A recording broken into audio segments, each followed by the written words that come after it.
everyone, welcome to tonight's live. I hope you're all really well. Tonight we're going to be talking all about our SoyaLuna pillar wax, which is made for wax melts and pillar candle making. We'll be talking all about our tips and tricks with the lovely Abby from Make Sense Candles. Hello. Hi. How are everyone. you? I'm good, thank you. It's been a hot minute since we've done one of these lives. So it's really good to be chatting again. It's really good to see you. Really good to see you. How's everything been? Do you know what? It's been quiet, which I think, everyone will expect as like a candle maker this time of year. But I've been using it to get ahead for like autumn. So I'm trying to cheat because it's really difficult to get photo props. I don't know if anyone at home finds this. If you're trying to take pictures that look autumnal or wintry, it's difficult to just get your hands on the things to make that happen, and it's also boiling hot while you're making candles. So I'm trying to make content and things like that in the background at the moment, that kind of thing. Exciting. Yeah, it's not as if we can just nick some autumn leaves at the moment. No, exactly. So yeah, I know exactly what you mean, but it's good that you're getting ahead. Yeah, absolutely. Well, I hope so. I'm trying to think of different kinds of products, different ways to kind of show it, and then so that I don't get too busy, nearer that sort of time. What sort of things are you guys up to at Cosy Owl at the moment? We're working on quite a lot of different things. We've been, I don't want to talk about the C word too soon, but I think we did it in February. We have been talking a lot about the festive season as well as Halloween. So we're working on lots of projects and lots of fun guides for you guys to follow along at home with as well. So definitely keep an eye on our guides page on our website because there's going to be lots going on there. But yeah, definitely getting ahead of the seasons really that are coming up. I think autumn's probably one of my favourite seasons. So all the lovely scents that you can get hold of are amazing. So yeah, I've been experimenting a lot with those and doing a lot of sort of fragrance videos as well. So nice. Yeah, I've been like rediscovering ones that because I'm just used to like using coconut and lime this time of year, still with the florals, salted grapefruit as well. Oh yeah, at the lovely. moment, but then getting out the autumn ones again is really nice actually. And I think I was prompted to do it on our last live because we were talking about IFRA 49th Amendment, everything like that. And I was thinking, right, I need to check everything that I've got, see what stock I need to order before, the big rush and all of that sort of stuff. And going through all my fragrances. So yeah, I'm excited to get things back because I've forgotten about some really, really nice ones that are like super strong. And yeah, there's some really good ones. I have a different favourite every week. So yeah, it'll be exciting. We'll probably be talking about that in the next couple of lives coming up as well. So definitely keep that in mind if you are thinking about exploring some new fragrances and moulds and containers. We'll be chatting all about that in the next coming weeks as well. So very exciting. Obviously tonight we're talking all about our SoyaLuna pillar wax. So you have used this before as well, haven't you? Yeah, I have. I've used this one and the container wax. So I've been like testing out different types of things, different products to what I'd normally have, and kind of pushing it to its limits a little bit. Like you guys at Cosy Owl challenged me and I think a few other people to put them in cold rooms and do things that you wouldn't normally do with candles and wax melts, to just test them and test the claim. So yeah, it's been really fun actually. I put one in a freezer just to see what was going to happen. But I'm excited to talk about this because yeah, we were testing them a little while ago now, so it's great. I'll hand over to you to like introduce the wax and tell us all about it. Yeah, definitely. Yeah, I'll give you guys all a little bit of a starter off. I've got the box here and everything, so you can actually see exactly what you're getting when you buy it. Obviously, we do these in different sizes as well. So we have here the 800-gram box because I can fit it on the camera. The other boxes are obviously a lot larger, but it's beautifully packaged, as you can see, and all nice sort of like biodegradable or recyclable products are used in this as well, which is really nice. Just a note as well that the pillar wax is made specially for making wax melt and pillar candles. So if you're looking to make candles in a jar or a glass or a tin, you'll need the container wax, which we also have a SoyaLuna container wax as well, which is very similar. The properties and all of the good points about it are exactly the same in the container wax as well. But obviously tonight we're talking about the pillow wax. So if I just open up the box so you can see exactly what you're getting inside.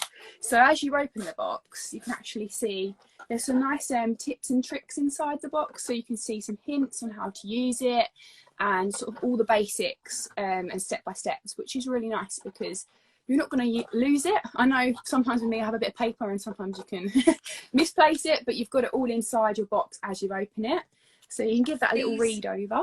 Tips are really, really helpful. Like, even for me as someone who's used different types of wax, and when I was getting started, I tried out different waxes and then picked my favorite of that. I mean, don't get me wrong, I haven't tried all of the waxes out there because I'd be there for a while. You kind of have to zone in on your sort of area, whether you're going soy or paraffin. I think first of all, once you've tested, you know, a couple of things, but soy is my thing. I've just stuck with that, and because of the way it's made and things like that. And then this wax, is the tips are so good basically for helping the testing process, because you feel like you're going back to square one always, so it's good to have that tried and tested method to at least get you going. And I've been loving actually the fact that you guys have started doing recipes and stuff on emails, so there's even more tricks that come through. Yeah, definitely. We're definitely putting out a lot more recipes and ideas and using different wicks or different containers for obviously the wax and the fragrance, because obviously all of those components can affect how the candle works. So yeah, we're trying to put together the whole ingredients list that you need and the step-by-step, so you can really zone in on what kind of candle that you want to make. And particularly we have been doing a lot on SoyaLuna as well, because it's one of our newest waxes out there. And I must say it has some amazing qualities about it, which we're definitely going to go through. But I will quickly show you as I open the box here. So you've got like a little lovely little sticker on the front there. Let me just open it up. I can't do that in reverse on camera. I've tried to do these things and you end up with stuff everywhere. Just end up with wax on your face. So I open it up here. You've got this lovely little sealable bag that it comes in. And it is of course a white pellet form, which is great. Even the larger boxes are in pellets as well, which is really nice because some waxes do come in a massive block form, which you do sometimes have to cut yourself. Yeah, and that's not easy. And that, if you're new to candle making or wax melt making, that's not to be underestimated. Like, you don't want to be there chipping away with it. No, exactly. Getting more dirt in there, or dirt in there full stop, or dust or anything like that. It can be quite challenging. Even the flakes sometimes are a little bit harder to pour out, but the thickness of this bag, because I often have wax bags rip, is that's so the other good. thing. Yeah, it's like you want to reuse the bag afterwards, which you can obviously do. Yeah, it's a really nice quality bag, which is obviously another great thing, because when you're storing your wax, obviously over the warmer months that we've had recently, you want to make sure it's in a nice cool place, but obviously nothing actually contaminating your wax either. So yeah, this is a nice sturdy bag to actually store your wax in when you're not using it. But as you say, with the pellets, great for measuring out and also melting, because if you do have larger chunks, they take a lot longer to melt. So obviously the smaller the pellets are, the easier and quicker that it melts as well. So yeah, that's the basic sort of appearance as you open the box and what it looks like. I'm sure now we'll sort of move on to more of how to use it and what it looks like in products as well, Yeah. which would be really, really good. Just talking about the melting process, unlike sort of beeswax or anything like that, it just has what I'd call normal, it's not the technical term, melting point. It doesn't take age. It's absolutely the same as everything else. It melts quite quickly, whereas beeswax takes a lot longer if you're using anything like that. So I find it really easy to use. Where am I going to go first? One of the biggest things that you guys told me that the claim is with this wax is frosting, and that it has zero, to very minimal frosting. I think it might even be less than that. Yeah. The claim is huge. So I just wanted to talk through like what frosting is, and I love getting out some of my bad examples. So thought any old excuse to show you guys. So frosting, I think this is quite a good example. That's a really good example, yeah. Is this kind of white, flaky it does look like frost, to be honest, from Yeah, a car. snowflakes. Yeah, basically. And sometimes you might see that around the edge of a glass, particularly where it's come away or it's got cold. So this will show up. I've got a white candle. It is on there as well. I don't know if it'll show up on camera, but you can see it really clearly when you've got heavy dyes in. So it kind of doesn't really matter how much dye you add in terms of the effect of frosting. It's more the colour. Like if I go for a really dark purple or dark brown or black, it tends to show up the frosting more. And then we can try and avoid that by our process when we're making candles and controlling the temperature, but also how we store them. So this, as you can see, I've got the temperature right in terms of wax adhesion to the edges of the glass. So it's not actually like cold and pulling away on the sides, it's just causing frosting on the top, which is an interesting one. But so you might see it in a couple of different places, and that's after the event. I made these back in Easter just for table decorations, so you know that's happened over time, and that's me not being very careful. And then this is frosting. Oh, you can see that a bit. Yeah, you can see. Yeah, it's kind of, so this is a cream off-white candle, and you can see the true colour here, but you can see all the frosting around here basically. So this is what might happen after time on your candles, or immediately, kind of depends. If you get them setting on a cold surface, if you turn your heating off at night, as much as this weather is really, really hot and can have other problems like sweating fragrances coming out when you make candles and things, you know, there's a lot to be said for making things in a warm environment. If anyone who's watching has had frosting issues or anything like that, or has any questions, we'll answer anything about making as we go through as well. But I just thought I'd explain what frosting is there. Definitely. And it's important to point out as well that frosting doesn't actually affect the candle burning itself. It is just a complete appearance thing. So you may also see this happen in shops where the temperature has dropped, like you say, or where they've been stored. It is just a total appearance thing, so it's nothing to worry about. Some people do like the frosting effect, but obviously, yeah, our pillar wax and our container wax both have a very low 0 to low frosting, so it is a good thing to point out if you don't like that appearance. Obviously this wax is definitely going to be more for you, because you have a very low chance of the frosting on the candles. And I've got some examples of using the SoyaLuna wax. Obviously the ones I lifted up weren't SoyaLuna, but I've got some that I made at a very similar time, so quite early on in the year, that again have got no frosting basically. So you can see the difference there. If frosting on wax melts is a little bit harder to tell, but basically I would just say that these are like more dull in appearance, so they're just less vibrant and sort of smooth and shiny.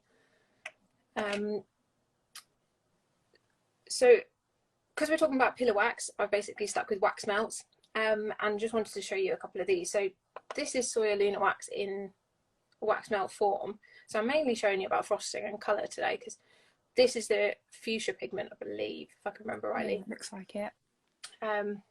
This candle is like the light rose pink, so you can see the difference there. Quite it's lovely. It's one of my favourites, especially for summer.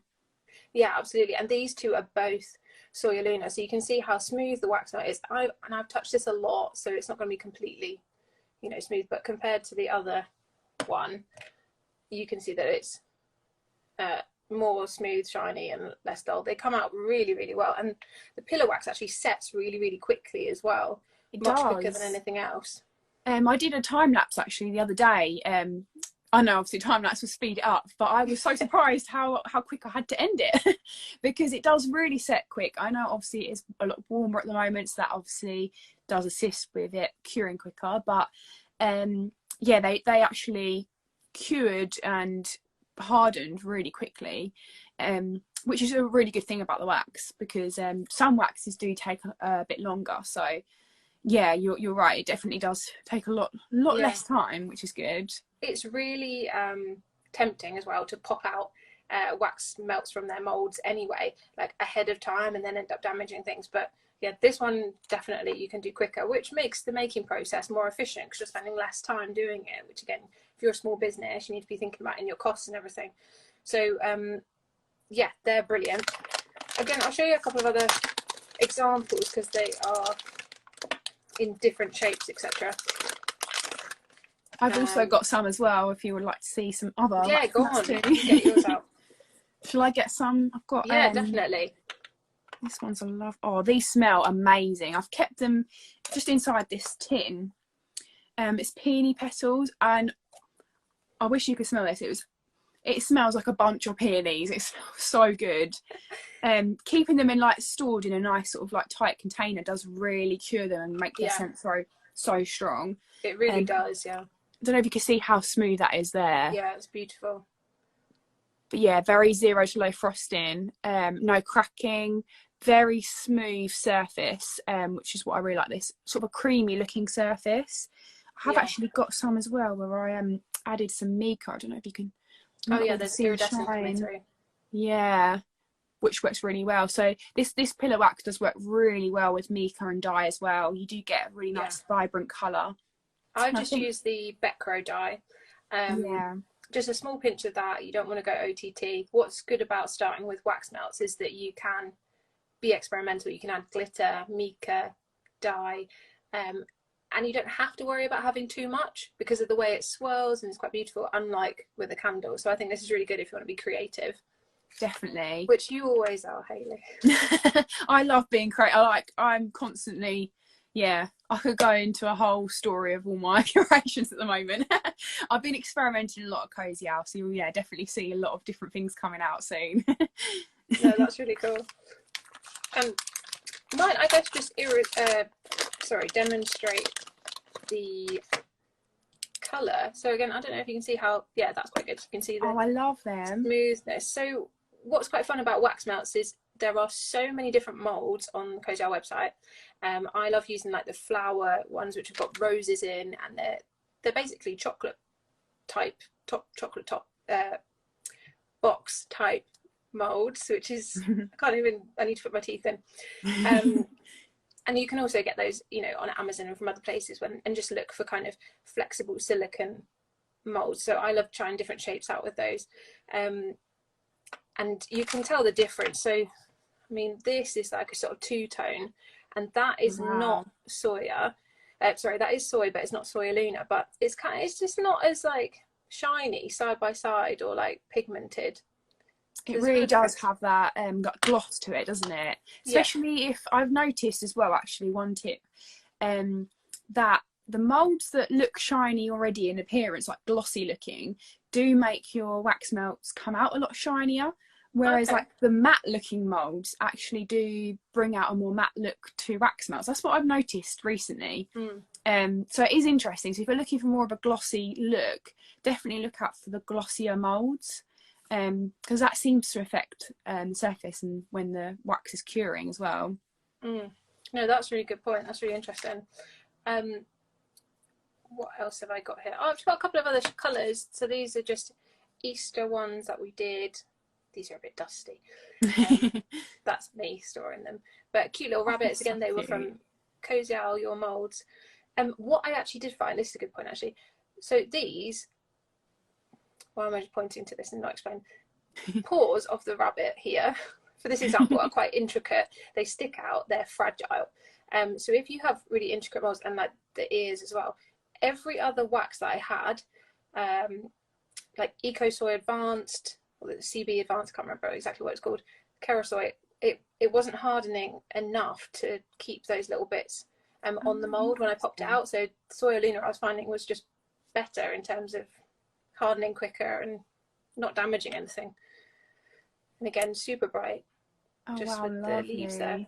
So this leaf mould, there's a few different shapes in there, and that'll be ideal for autumn. So it shows all the like veins in there. So they're quite decent size. So that's an inch, basically. Really nice. I've got another one to show here as well, and this one's actually in one of the wax melt sort of tartlets. This is with some glitter on as well, so you can see the shine of the wax, and then the you can see this, like, and because we're just showing this on like through front facing phone camera, it just shows what you could do with photography and editing. Like these are kind of a very good starting point anyway, basically. Definitely. And the great thing about obviously these moulds as well is that you can actually most of these, because we have like hearts, stars, just normal square tartlets as well, and they all have lids, which is another great thing about sort of curing your wax melts as well and keeping that lovely scent inside them. It's another great way as well, and you get sort of the packaging with your wax melts. So yeah, it's another great tip there as well. The only thing when you're making those ones in the tartlets, because they're not like a silicone mold, and you might have found this at home, anyone who's listening, you have to just make sure of your pouring temperature. So don't pour too hot, because normally a silicone mold can handle it, but those ones will shrink up a little bit, so you just need to be mindful of that. Definitely. And also with I was gonna say as well, the pouring temperature can be quite high with the SoyaLuna pillow wax. So obviously it depends on what kind of fragrance you've used. That will sort of determine sometimes what temperature you pour it, because you can pour this wax between 60 and even 75 degrees, but obviously that depends on what kind of mold you're using again. So if you're using sort of a more plastic mold, you want to be careful, so you do want to use it at a little bit of a lower temperature point. But if you're using the silicone molds, you might want to heat them up, just so that the cooling temperature obviously is slightly less, so it takes it basically stops it from cooling too quickly, the wax. So you can do this using a hairdryer or a heat gun, just to give it a nice warm feel to it, so when you touch it, it's quite warm, and then you can sort of pour your wax as well. So it's like another tip for stopping any extra frosting. But obviously I haven't actually found that. I've got some quite cold molds actually from our warehouse, and then used the hot wax inside, and actually it doesn't really affect it at all. But if you're using another wax, that may be the case, and you might want to preheat your molds beforehand. Yeah, and as I mentioned right at the beginning, I've pushed these quite hard. I've let them set in really cold points in the house where normally I'd have issues. Even on a cold kitchen top, that can sometimes affect things if you don't have like cardboard in between. And I put them in the freezer, which no frosting, loads of water, because obviously the fragrance like froze and then started to defrost. So you'd never do this in real life, but I was trying to push it to get frosting basically.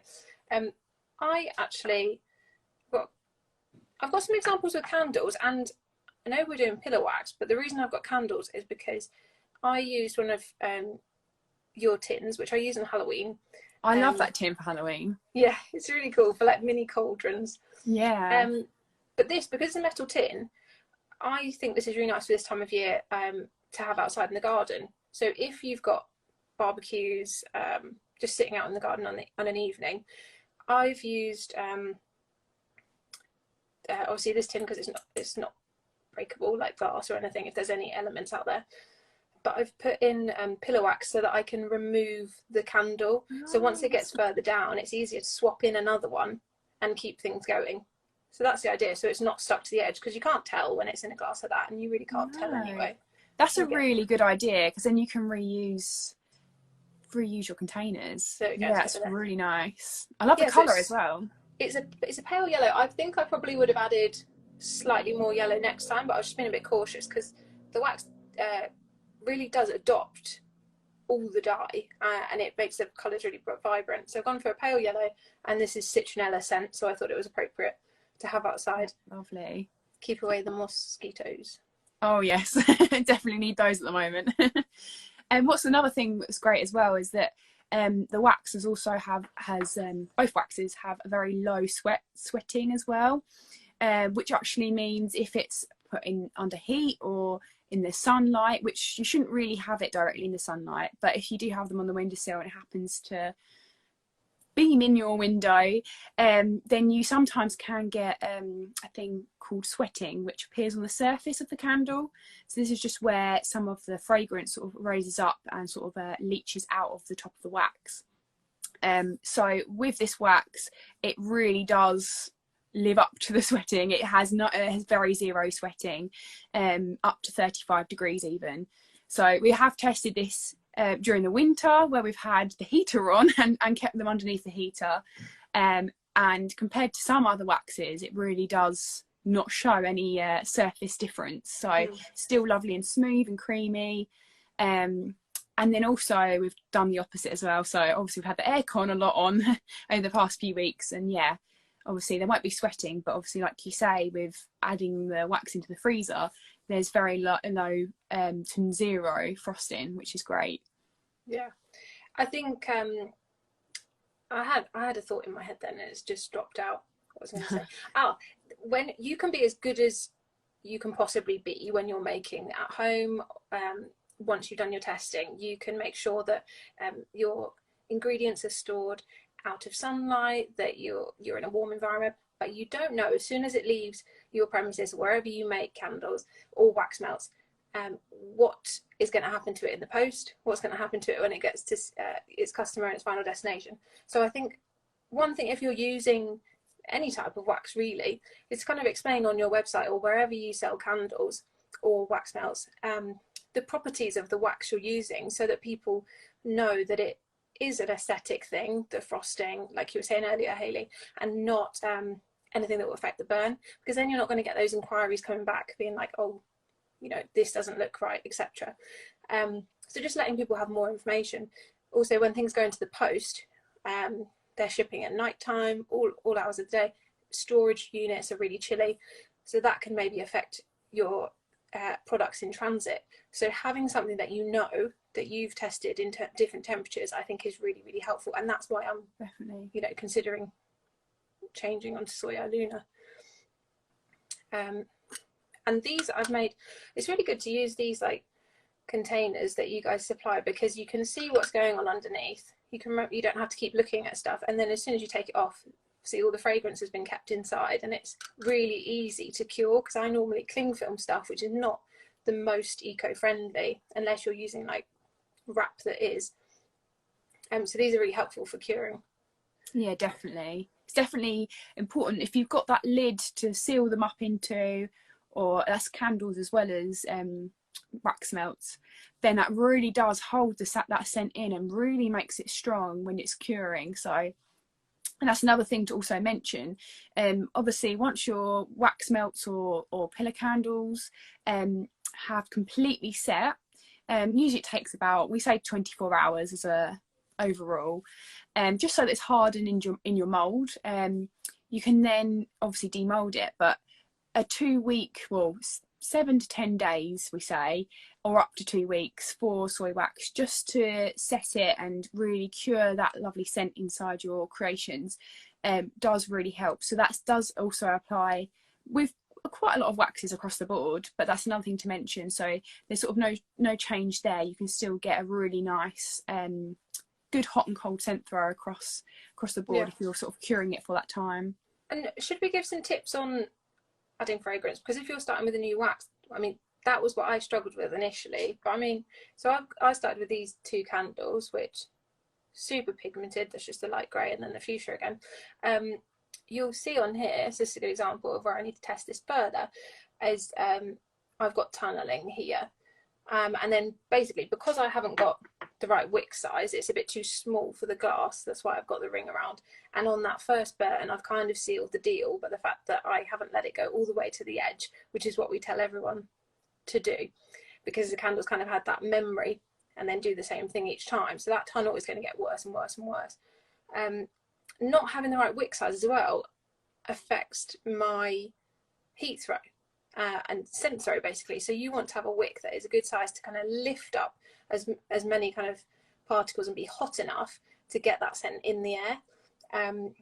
So that is a kind of another thing with it. So when you're starting with a new wax, try and follow all the best practice tips on the box are brilliant. But also you'll still need to do the regular things of checking the wick for the glass container. And I actually came to you, Hayley, and was like, I'm struggling with a couple of scents that were particularly light. So pear and freesia, if anyone's used that at home, that I struggled with initially, but I followed your tips, and the ones I've created now, I've got such a better cold throw. Oh, that's great. Even with citronella, and that's quite light. And these ones actually that I've cured, you know, in here, this is rose, and this was back in February for Valentine's. I was making this. Still looks amazing now and smells so good. Oh wow! But yeah, so they are absolutely perfect after following your advice. So what sort of thing would you recommend in terms of pouring temperatures, adding fragrance, that kind of thing? Yeah, so in particular for the pillar wax, we recommend a 6 to 10% fragrance load for the wax melts. So if you're adding fragrance, it's always important to check the fragrance oil flash point. So this is a temperature in which you add the fragrance to the wax, and you don't want to add this above the temperature that is recommended, because this will then burn off your fragrance, which will mean that you won't have a scented product. So the main thing is you want to check to see if it says 60 degrees or 80 degrees is a flash point. Then you just need to make sure you just add your fragrance below that temperature, and you'll make sure you keep your fragrance, so you don't want to burn that off. So that's a main top tip if you are making. And you can find this under our fragrances. So when you click on the fragrance in our description, we quite often have the flash point, but we also have that in a guide as well. So if you're looking for it all in one go, you can find that on there, but we do have that all in our description, so you can easily see it. If you're a beginner, definitely go for one that's like a higher flash point. Like Citronella's like 93, and quite a lot in the beginner kits are quite a high flash point. Just makes it easier, gives yourself a bit more time to check your temperatures. So I think, yeah, it's good. Definitely, yeah. Your thermometer is your best friend when you're making candles or wax melts. So yeah, just make sure you're checking the temperature, and when you're testing, writing that down as well, because obviously every fragrance will be slightly different. There'll be a different wick that's needed for slightly different fragrances, because some are stronger than others. And if you're using a different brand of fragrance with a different container from say from Cosy Owl, obviously there will be slight differences. So this is why we're creating a lot of our recipes, which you'll find on our guide section, because then you'll be able to see what we've tried and tested as well, so you can make your own at home. And then yeah, but the testing part of it is very important. So yeah, just adding your fragrance at the right flash point, and then mixing that in nice and slowly as well. You don't want to create any air bubbles in the wax, and making sure that's all fully blended. So I always recommend adding your fragrance oil before the dye, because then you can actually see the fragrance sort of swirling into the wax, and once it's fully clear, you can kind of get an idea that it's fully blended. Because if you do it the other way around, you might not be able to see where the sort of fragrance is blended in. Yeah, that's exactly what I do as well, because it's difficult otherwise. I've done it the other way around before, when I first started out and I was experimenting with candle making, and I think definitely it works a lot better the other way around. And then you can add your dye at around 60 degrees, depending again on what your flash point is, and then pouring it. Obviously depends on what wax you're using, but the pillar wax I recommend sort of around 60 degrees. It does say you can pour it at 75 degrees in your instructions sort of on there as a guide, but obviously this depends what kind of mould you're pouring into or container. So yeah, just make sure you obviously adapt that to what you're making.